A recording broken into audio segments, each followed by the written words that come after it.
What's up YouTube, it's Louis here. I hope you're all well in these times of need. I will be here making the videos for you in these times, and today we're going to be looking at Elrond. Now, we have come down to our technical target, the 618, the level that we want to see held for continuation in this bull market. You've come up impulsively because it's easier for us to go up rather than to go down, and now we're being suppressed down into some sort of accumulation, and we've come back down to this swing low at the 618, something that I gave you on this channel at $129. So us coming down to here is not out of it's not unanticipated, not unexpected. We were ready, basically. Of course we didn't want it, but we were ready for it. We knew it may have come. It's come now. We have to deal with it, and we need to see another pullback. You can see here, basically, when you meet a target, so if I get this for you, so you can see over here you came to the 2. After meeting the 2, you had a pullback. Once you get that pullback, then I can give you new targets. So once you met the 2, you had a pullback. I can give you new targets at upside. So now, if we measure from here to here, you've met your 2 targets. So we're going to get a pullback. Once we get the pullback, then I can give you further targets, or potentially get that pullback and then you come back down for a double bottom. So either way, I would be getting the fibs out. Let's say from here, we came up to here. Let's just say we came up to here because we don't know where we're coming to. I'm just using this as an example so I can show you what I'm going to do next once we get that pullback.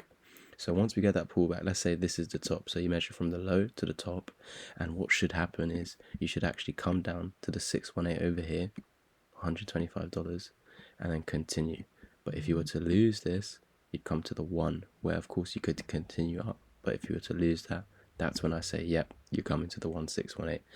This is complete nonsense right now. This the drawings, like the levels, I mean the actual price targets. But I'm just saying, if we did technically come up to here, we would measure from here to here, and you want to hold the 618, because if you don't, you come to the 1 where we could bounce. But if you lose the 1, you come to the 1618. Then you do get a bounce, and if you get rejected and lose the 1, you always come to your 2 targets.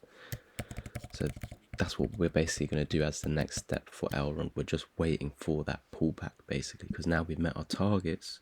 We're so overextended, we need to pull back. We have to. You can see the wick rejections at the moment are telling us that we don't like being down here. We prefer to be up here. So something's telling me that there's support in and around these areas. And so if this is support, we're going to get a pullback. After that, are we going to double bottom, hold this as support, or are we going to lose the low and put in a lower low? This is the next step. But you can see on my chart, I've already had $97 marked out, I think because it's a previous double bottom neckline and something that we never back tested on a big scale. You can see come up, hit it exactly quickly, but I hate it when it does that. I like seeing arches and eventually coming back for support, just like this, where you come up, arched, came back, you left a space, a gap. You never done that over here. So you're basically doing that now with this large gap potentially coming down and then heading up. Yes, it's below our 618, and yes, you do want to hold that. But of course, if you lose the 618 at $129, you will be coming to the 786, and you can actually afford to do that. This is the last level basically that you really want to go to.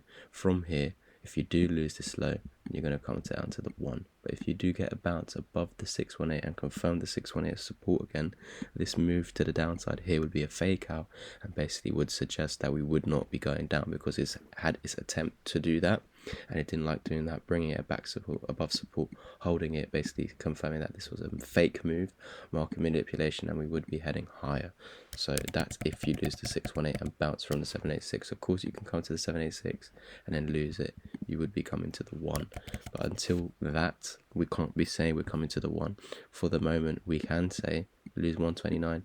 We're coming in around to $87 to $97, and that's pretty much it for Elrond. Nothing more to add other than we have to sit and wait for a pullback now. Once we get that, I can measure it, and if we do lose that low down there, I can give you your further targets. But without that pullback, we have to look at these larger fibs. So that's pretty much it for today. I hope you enjoyed the video. Please like, subscribe, comment. I'll catch you in the next one. Peace.